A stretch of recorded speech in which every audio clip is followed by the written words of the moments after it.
बिस्मिल्लाहिर्रहमानिर्रहीम। इससे पहली वीडियो में हमने बात की थी about the introduction of endoplasmic reticulum. वहाँ पर हमने एंडोप्लाज्मिक रेटिकुलम के बारे में पढ़ा था, उसका स्ट्रक्चर एक्सप्लेन किया था, उसके जो 3 किस्म के एलिमेंट्स थे, जिसकी 3 टाइप्स ऑफ एलिमेंट थे, उसको भी डिस्कस किया था इससे पिछले वीडियो में। तो इस वीडियो में हम टाइप्स ऑफ एंडोप्लाज्मिक रेटिकुलम को डिस्कस करते हैं। तो पढ़ते हैं टाइप्स ऑफ एंडोप्लाज्मिक रेटिकुलम। इसके हम टाइप्स पढ़ेंगे आज। एंडोप्लाज्मिक रेटिकुलम के 2 टाइप्स हैं।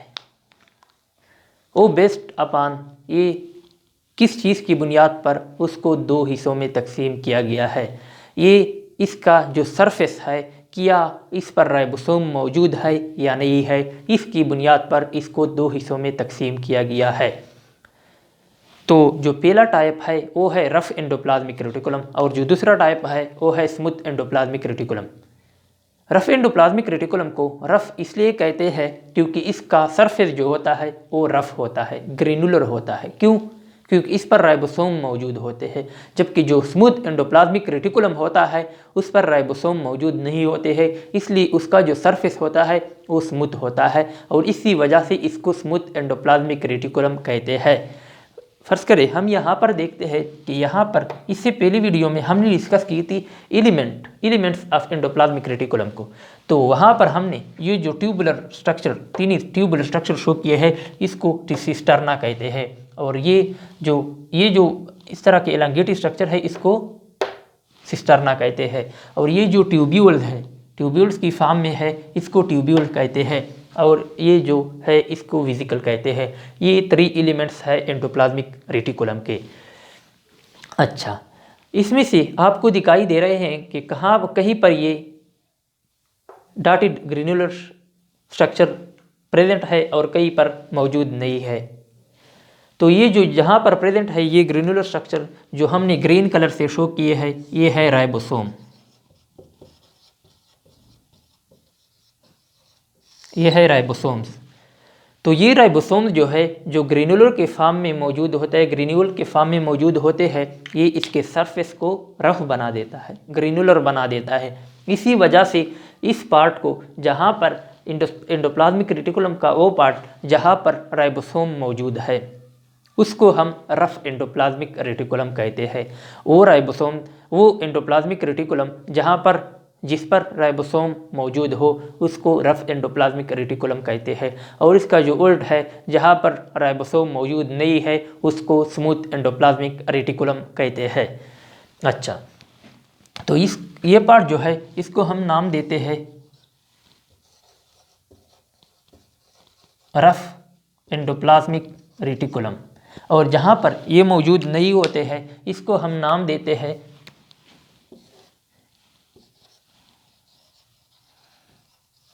Smooth endoplasmic reticulum. Smooth endoplasmic reticulum. तो आते हैं पढ़ते हैं कि व्हाट इज रफ। पहला टाइप है रफ एंडोप्लाज्मिक रेटिकुलम।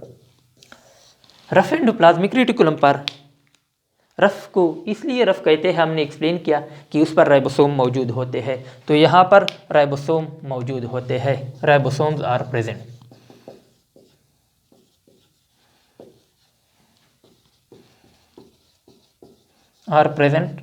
हेयर, यहाँ पर राइबोसोम मौजूद होते हैं। इसी वजह से रफ एंडोप्लाज्मिक रेटिकुलम को ग्रेन्युलर भी कहते हैं, ग्रेन्युलर एंडोप्लाज्मिक रेटिकुलम।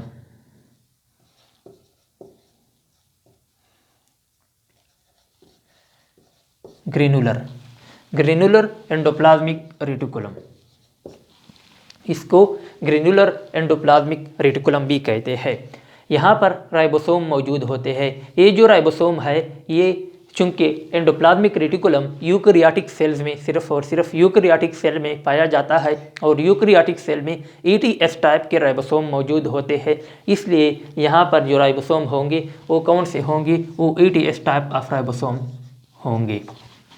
अच्छा, इसके बाद देखते हैं कि मोस्टली जो रफ एंडोप्लाज्मिक रेटिकुलम होते हैं इसमें कौन से एलिमेंट्स होते हैं एंडोप्लाज्मिक रेटिकुलम के। तो यहाँ पर मोस्टली जो होते हैं ये सिस्टर्ना होते हैं। Cisterna mostly rough endoplasmic reticulum को बना देता है। मोस्टली जो मोस्ट पार्ट है रफ एंडोप्लाज्मिक रेटिकुलम का, इसमें सिस्टर्ना प्रेजेंट होते हैं।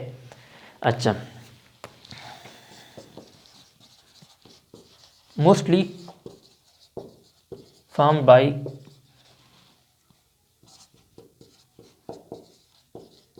सिस्टर्ना, मोस्टली सिस्टर्ना से बना होता है।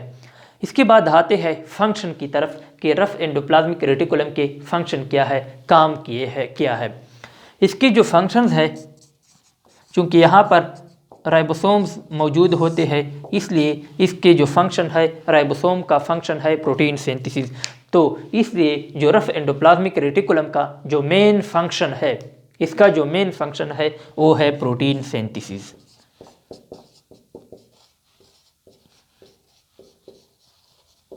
यहाँ पर इसी रफ एंडोप्लाज्मिक रेटिकुलम में प्रोटीन सिंथेसिस होता है। फिर यहाँ पर वेसिकल के फॉर्म में यहाँ से फिर ये रिलीज होते हैं और फिर ये जाते हैं गाल्जी बॉडीज़ की तरफ। वहाँ पर गाल्जी बॉडीज़ में दाखिल होते हैं, वहाँ पर ये प्रोटीन रिलीज़ किए जाते हैं। जब ये प्रोटीन गाल्जी बॉडीज़ को पहुँचते हैं तो वहाँ पर उसका प्रोसेसिंग होता है और पैकेजिंग होता है।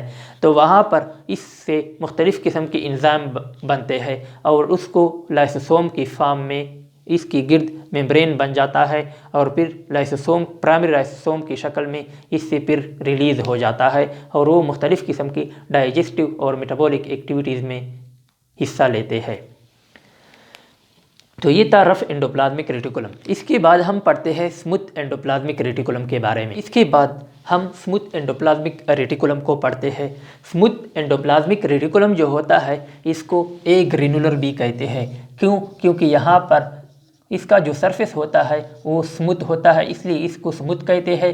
और ए ग्रेनुलर इसलिए कहते हैं कि यहाँ पर जो राइबोसोम होते हैं वो प्रेजेंट नहीं होते हैं। ए ग्रेनुलर एंडोप्लाज्मिक रेटिकुलम, यहाँ पर राइबोसोम प्रेजेंट नहीं होते हैं। राइबोसोम्स आर एब्सेंट, यहाँ पर राइबोसोम्स मौजूद नहीं होते हैं और इसी वजह से इसका जो सरफेस होता है वो स्मूथ होता है। ये स्मूथ एंडोप्लाज्मिक रेटिकुलम जो होते हैं वो मोस्टली ट्यूब्यूल से बने होते हैं। मोस्ट पार्ट जो होता है इसका फॉर्म्ड बाई ट्यूब्यूल्स। तो ये मोस्टली ट्यूब्यूल्स से बने होते हैं। इसके बाद देखते हैं कि ट्यूब्यूल्स जो होते हैं वो कहाँ पर लोकेटेड होते हैं, सेल साइटोप्लाज्म में। तो जो ट्यूब्यूल्स होते हैं वो टुवार्ड द सेल मेम्ब्रेन होते हैं, सेल मेम्ब्रेन के ज़्यादा करीब होते हैं बजाय न्यूक्लियर मेम्ब्रेन के। मतलब ये सेल मेम्ब्रेन के ज़्यादा करीब होते हैं। तो इसलिए हम कह सकते हैं कि ये जो स्मूथ एंडोप्लाज्मिक रेटिकुलम होता है वो ज़्यादा नज़दीक होता है सेल मेम्ब्रेन के करीब होता है, नियर द या closer to the more closure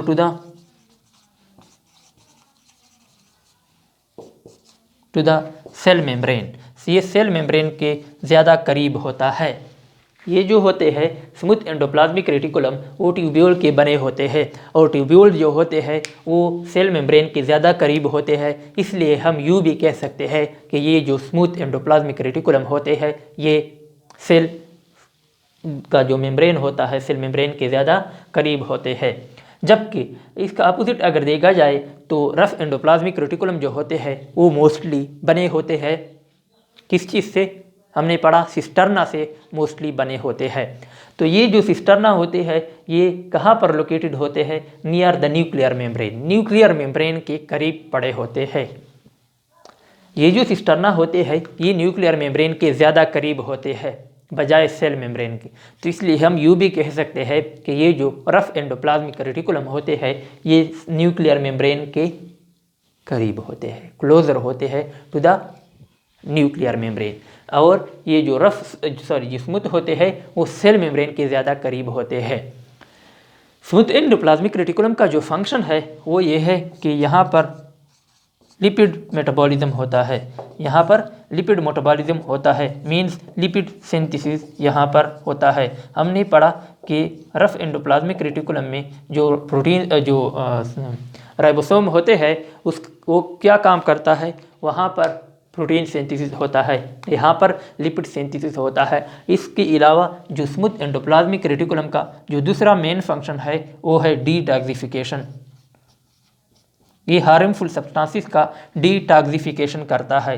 cell में ये हार्मफुल सब्सटेंसेस जो होते हैं इसका डिटॉक्सिफिकेशन करता है। ये स्मूथ एंडोप्लाज्मिक रेटिकुलम का फंक्शन है। इसके अलावा अब हम आते हैं general function of endoplasmic reticulum की तरफ कि एंडोप्लाज्मिक रेटिकुलम के जनरल फंक्शंस क्या है। इसके बाद हम पढ़ते हैं functions of endoplasmic reticulum. Endoplasmic reticulum के फंक्शंस हम पढ़ते हैं। इसके बाद एंडोप्लाज्मिक रेटिकुलम जो है वो एक तरफ न्यूक्लियर मेम्ब्रेन से अटैच होता है, लिंक्ड होता है।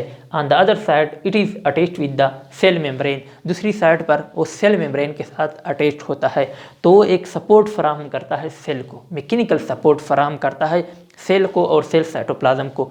तो ये पहला फंक्शन जो हम इसका लिखेंगे तो वो होगा provide mechanical support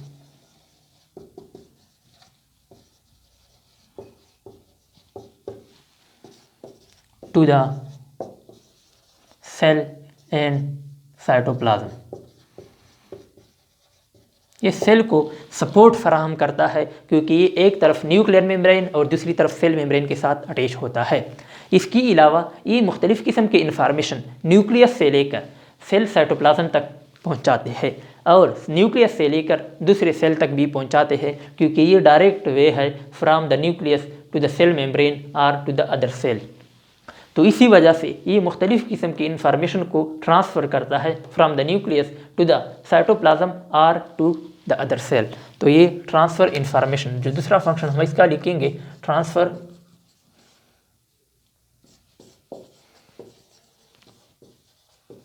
information from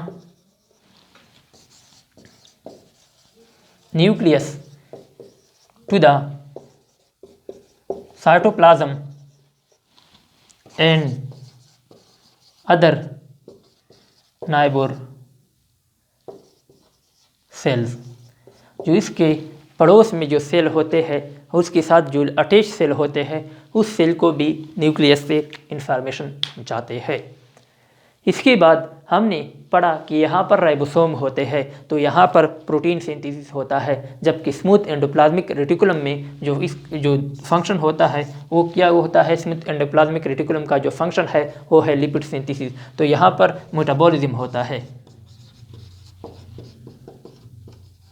यहाँ पर मुख्तलिफ़ किस्म के मेटाबॉलिक एक्टिविटीज़ परफॉर्म करता है। For example protein synthesis, lipid synthesis. इसके अलावा स्मूथ एंडोप्लाज्मिक रेटिकुलम का हमने एक और फंक्शन पढ़ा, डिटॉक्सिफिकेशन।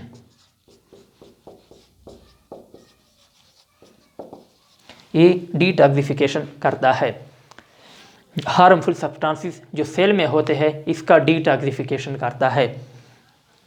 यहाँ पर जो प्रोटीन पैदा होते हैं वो ट्रांसफ़र होते हैं, कहाँ तक पहुँचाते हैं, गाल्जी बॉडीज़ को।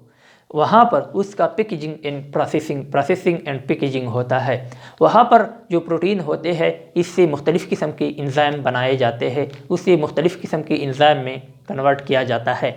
जबकि लिपिड जो होते हैं उसमें मुख्तलिफ़ किस्म के जो मेम्ब्रेन लिपिड होता है इसमें कन्वर्ट किया जाता है, या तो इससे हार्मोन बनाए जाते हैं, इस पर मज़ीद प्रोसेसिंग होता है, इससे हार्मोन बनाए जाते हैं या इसे कन्वर्ट किया जाता है मेम्ब्रेन प्रोटीन में। तो ये काम कहाँ पर होता है, गाल्जी बॉडीज़ के अलावा। ये एंडोप्लाज्मिक रेटिकुलम जो है वो एक इम्पॉर्टेंट पार्ट है GERL सिस्टम का, जिसको हम आगे डिटेल के साथ पढ़ने वाले हैं। तो ये जो एंडोप्लाज्मिक रेटिकुलम है it is the important part of GERL system। AGRL system जो है ये 3 ऑर्गेनेल से बना होता है। 3 ऑर्गेनेल AGR सिस्टम को बना देता है। इसमें से जो पहला है वो है गाल्जी बॉडीज, फिर एंडोप्लाज्मिक रेटिकुलम और लाइसोसोम। ये 3 ऑर्गेनेल GERL सिस्टम को बनाता है। इसमें से एंडोप्लाज्मिक रेटिकुलम जो है वो एक मेन पार्ट है, एक मेन रोल अदा करता है, एक मरकज़ी किरदार अदा करता है। इसके अलावा एंडोप्लाज्मिक रेटिकुलम का जो नेक्स्ट फंक्शन है वो जो न्यूरॉन का जो साइटॉन होता है, न्यूरॉन के साइटॉन में जिसको हम आगे पढ़ेंगे निजल ग्रेन्यूल होते हैं। निजल ग्रेन्यूल जो है वो masses of rough endoplasmic reticulum होते हैं। तो इसी तरह in the cyton of neuron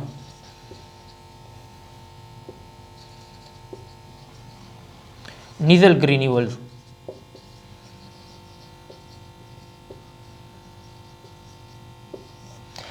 in the cyton of neuron, nasal granules are the masses of endoplasmic reticulum.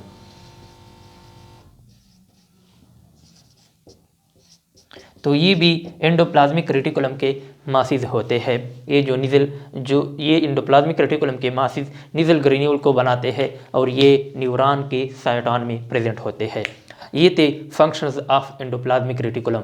इसके साथ साथ हमारा एंडोप्लाज्मिक रेटिकुलम का टॉपिक जो है वो वाइंड अप करते हैं और इसके बाद हमारा जो नेक्स्ट टॉपिक है वो है नेक्स्ट ऑर्गेनेल गाल्जी बॉडीज़ या गाल्जी कम्प्लेक्स। तो इंशाल्लाह नेक्स्ट वीडियो में हम पढ़ेंगे गाल्जी बॉडीज़।